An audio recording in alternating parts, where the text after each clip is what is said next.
देशों से आए हुए सभी मेरे किसान साथियों, मातृशक्ति, पिछले 2 दिन से इस चिंतन शिविर में हर विषय पर चर्चा हो रही है और आप लोगों के विचार सभी ने अपने विचार दिए और सभी के विचार आ रहे हैं। तो मैं ज़्यादा ना बोलते हुए मैं तो ट्रेड डील के बारे में ही बात करना चाह रहा हूं कि जो देश के भविष्य पर एक बहुत बड़ा खतरा बाहरी ताकतों से आने वाला है और ये जो खतरा है ये सिर्फ भेष बदल कर आया है।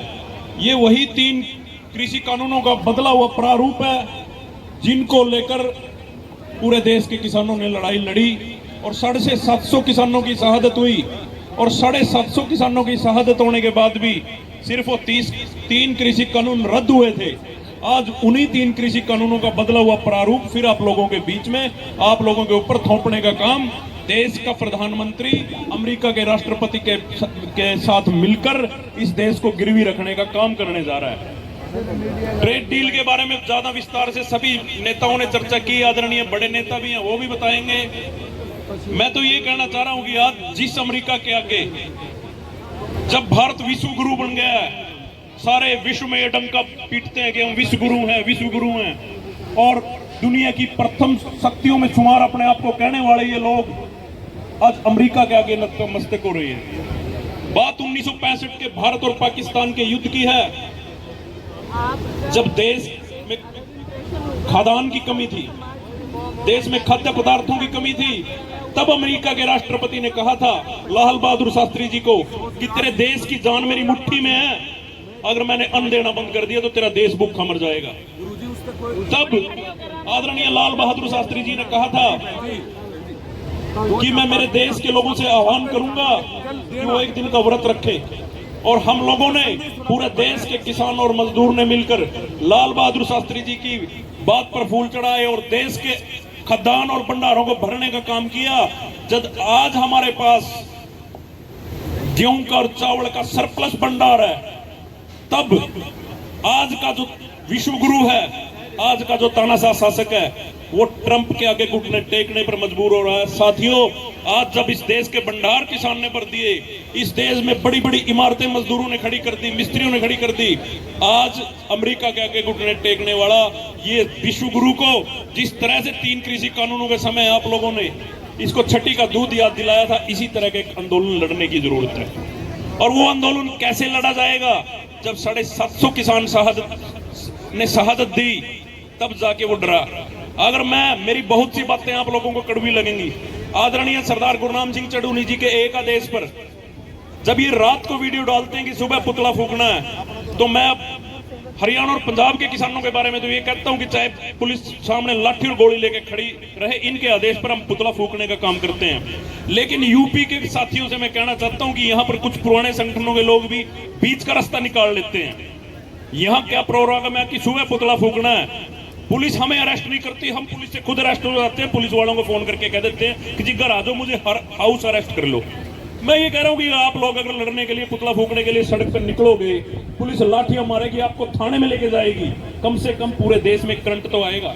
लेकिन आप लोग तो चाहे नाश्ते पर इन्वाइट करते हो उन लोगों को कि जी जनाब नाश्ता कर ही कर लियो, और थोड़ी देर में वीडियो डालते हैं कि जी हाउस अरेस्ट हो गए। अगर इस तरह से सोच रहे हैं कि ट्रेड डील कैंसिल हो जाएगी, किसी भी सूरत में होने वाली नहीं है। मैं तो हरियाणा की बात करता हूं, सरदार गुरनाम सिंह चढ़ूनी के जहां भी आदेश होगा वहां पर पहले की तरह लाठियां गोलियां भी खाएंगे। और सामने बैठी है मेरी बहन अनीता सुदगन, 2.5 किलो की जिम्मेदार है, प्रॉपर्टी अटैच हुई है, मुकदमा की तलवार ऊपर लटकी हुई है, किसी भी समय गिरफ्तारी हो सकती है। लेकिन आज भी जब भी कोई आदेश प्रधान जियों को होता है कि सर पर कफन बांधकर 4 आदमियों के साथ भी डीसी के दरवाजे पर जाकर पुतला फूकने का काम करती है, इनसे सीख लेने की जरूरत है। यहाँ पर इस चिंतन शिविर में दूसरे साल ये चिंतन शिविर रखा गया है। ये चिंतन शिविर हरियाणा में भी रखा जा सकता था, ये गोल्डन टेम्पल में भी रखा जा सकता था, ये हिमाचल की वादियों में मणिकर्ण साहब भी रखा जा सकता था।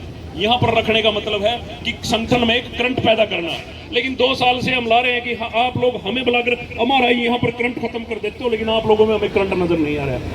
ये मेरी बात आप लोगों को कड़वी लगेगी। दूसरी बात, संगठन के लोगों को सीधा सीधा इस बात का आदेश है कि हमारा संगठन का केसरिया रंग है ये पटका।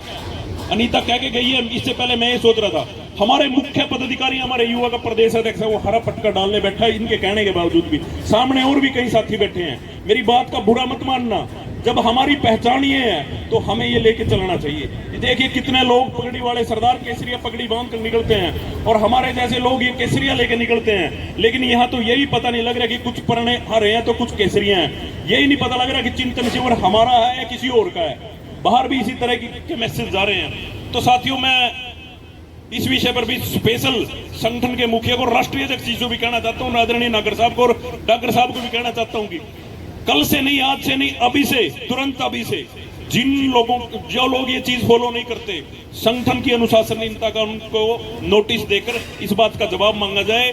और मैं तो ये कह रहा हूं कि जो चीज हमारी नहीं है, पास में गंगा मैया बह रही है, उसका विसर्जन यही कर देना चाहिए। तो साथियों, दूसरी बात, संगठन में बहुत भारी कमी जो अनुशासन की आ रही है, चाहे वो सोशल मीडिया पे है, चाहे तरह तरह की आ रही है। मैं आदरणीय बड़े नेता महासचिव जी और राष्ट्रीय अध्यक्ष जी भी बैठे हुए हैं, मैं ये कह रहा हूं कि कोई भी फैसला लेने से पहले एक राष्ट्रीय कोर कमेटी बना दी जाए, हर प्रदेश का 1 या 2 आदमी, और उस कमेटी के पास फैसले लेने की ताकत भी हो। क्यों कई बार प्रधान जियों की व्यवस्था के कारण हर किसी को इनके मुंह की तरफ देखना चाहते हैं कि प्रधान जी का आदेश कैसा होगा। तो वो एक राष्ट्रीय स्तर पर कोर कमेटी हो, चाहे वो 5 आदमी की हो, 7 की हो, 11 की हो, वो कोर कमेटी बनाने का जरूर काम करें। और वही कोर कमेटी इस ट्रेड डील को लेकर देश के अन्य किसान संगठनों से बात करे, क्योंकि ये लड़ाई किसी एक संगठन की नहीं है और ये लड़ाई भी किसी एक संगठन के दम पर नहीं जीती जा सकती।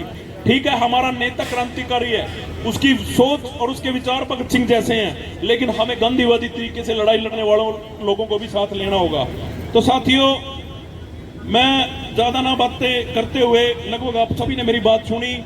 मेरा विशेष तौर से यूपी के साथियों से अनुरोध है कि अगर ट्रेड डील पर लड़ाई लड़ना चाहते हो तो फिर ये बीच का रास्ता छोड़कर टकराव की स्थिति अपनानी होगी।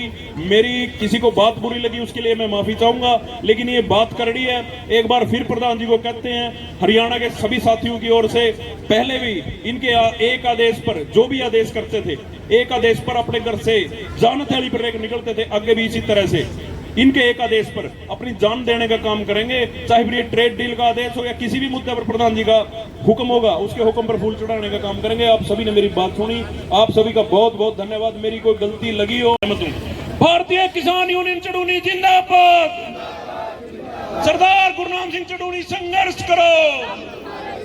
आप सभी ने मेरी बात सुनी, आप सभी का बहुत बहुत धन्यवाद।